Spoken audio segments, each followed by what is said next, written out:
itulah yang membuat saya pengen ngasih tahu teman-teman kalau ini bukan hal yang wajar. Ini salah satu hal yang harus diantisipasi sama teman-teman yang cari motor second.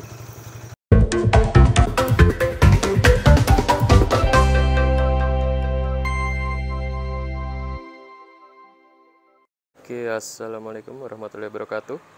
Di video kali ini saya akan ngasih tahu unit contoh yang teman-teman harus jeli ya untuk mengeceknya.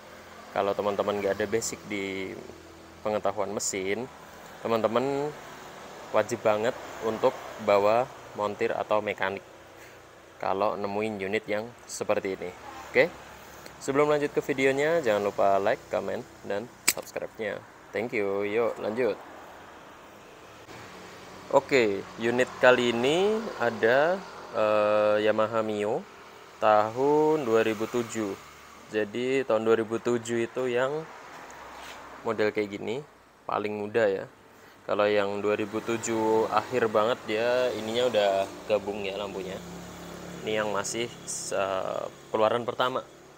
Nah, apa sih yang bikin saya buat video ini dan ngewanti-wanti teman-teman buat bawa mekanik kalau teman-teman nggak punya basic pengetahuan tentang mesin atau motor ya, karena unit ini banyak banget minus yang tidak terlihat. Oke, kalau untuk hal utama yang teman-teman bisa cek sendiri pasti body. Saya selalu setiap video pasti menjelaskan dari body teman-teman cek sendiri.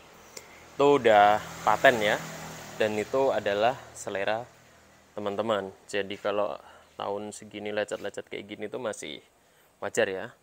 Kalau dari body ini menurut saya walaupun ada lecet-lecet itu masih bisa disepet kalau mau dipakai sendiri. Ini masih tergolong bagus body ya. Body jok sampai spion masih standar. Nah, ini jelas banget udah di repaint ya.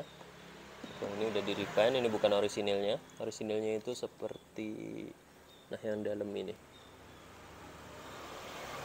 Yang dalam ini kelihatan banget udah repaint.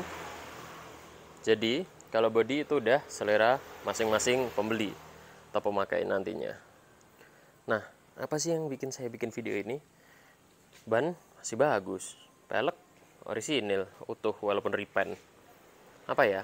Oke, kita coba nyalain ya. Oke, ini starter nggak kuat ya, kita coba engkol.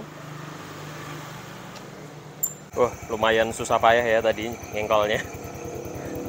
Ini enak ya, untuk stasioner masih langsam.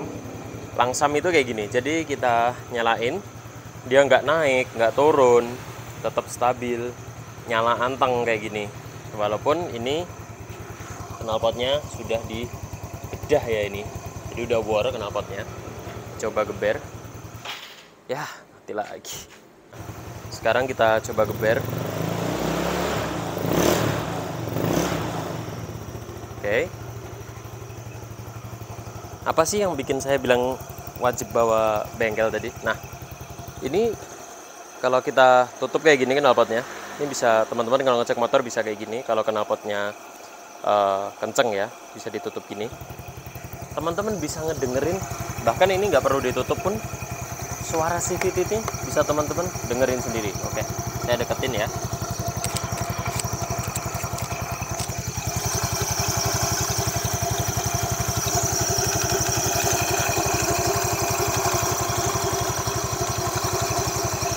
Nah, itu dia. Jadi suara CVT aja ada kretek dan berdenyit. Itulah yang membuat saya pengen ngasih tahu teman-teman kalau ini bukan hal yang wajar. Ini salah satu hal yang harus diantisipasi sama teman-teman yang cari motor second. Nah, bahkan ini sampai ada suara di mesin. Bisa teman-teman dengar.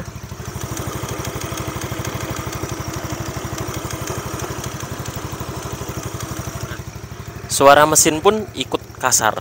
Jadi saya matiin aja ya.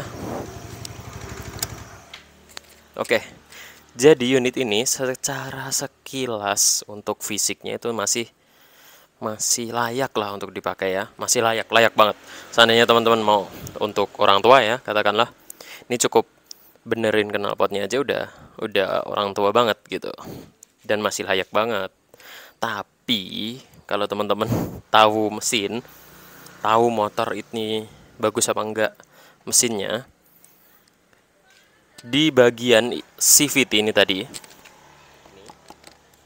ini tadi terdapat suara berdenyit dan kasar. Nah, di situ kemungkinan kerusakannya itu banyak banget, mulai dari roller, fan bell, kampas ganda, dan lain-lain. Bahkan di dalam CVT itu, kalau kita memperkirakan kerusakan itu sangat-sangat susah ya. Kalau kita ngasih apa ya, dana lebih, katakanlah 500.000, belum tentu 500.000 itu udah bisa halus gitu maksud saya. Jadi ini wajib banget teman-teman bawa orang bengkel, bawa mekanik gitu, biar teman-teman nggak salah pilih unit. Dan tadi teman-teman bisa dengerin juga bagian mesin tadi ada suara kasar. Kasar, menurut saya itu kasar.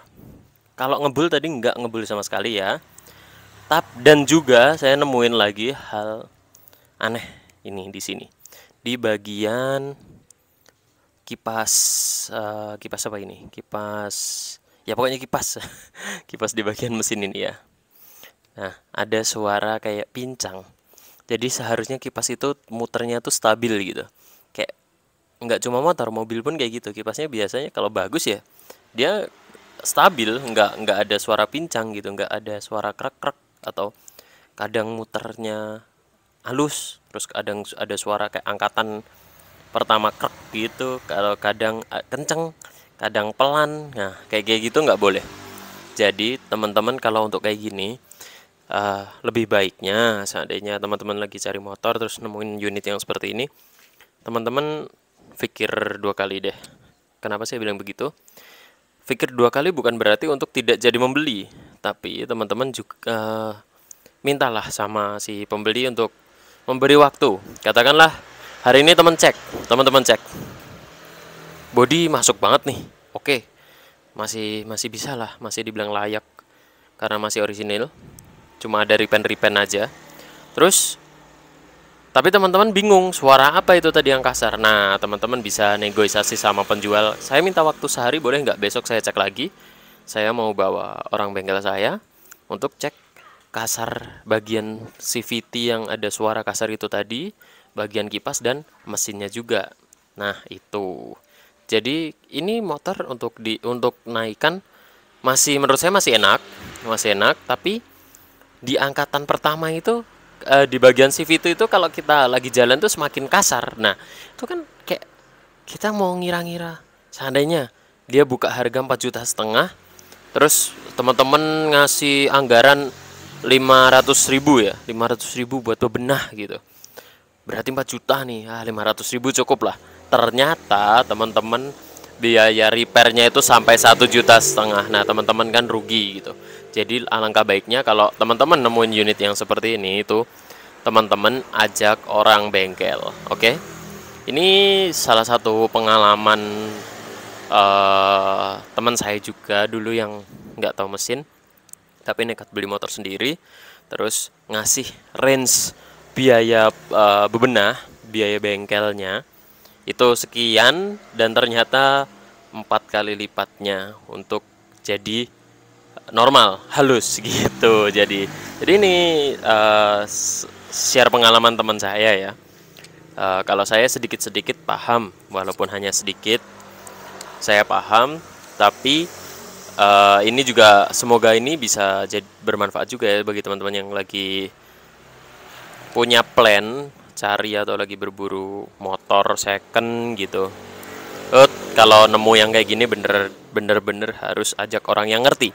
Walaupun bukan orang bengkel, teman-teman punya kerabat atau saudara yang paham mesin, itu teman-teman bisa ajak.